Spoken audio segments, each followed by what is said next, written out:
Hi, my name is Alex Carlucci with GustonShow.com. This is a short video. I just want to talk to you about these home warranties that these companies are offering. Please take them.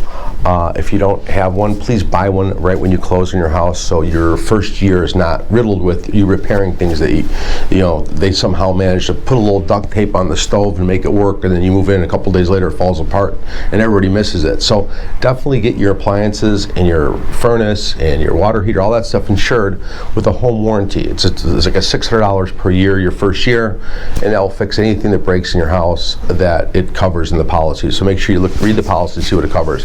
It may not cover a roof unless you get the roof protection plan. So look at what you may need. And now if you want roof coverage, they'll probably have to come out and inspect it. If the roof is, old, they're not going to insure it and replace your roof in the next year for free. So there's insurance has their own rules, but when it comes to your furnace, when it comes to your water heater, they won't come out and inspect it. They'll just slap the insurance on there, and if those two things go bad during the first year, it's free. And those things could be $8-9 grand, for furnace and labor, and who knows what else could break. Your plumbing could break.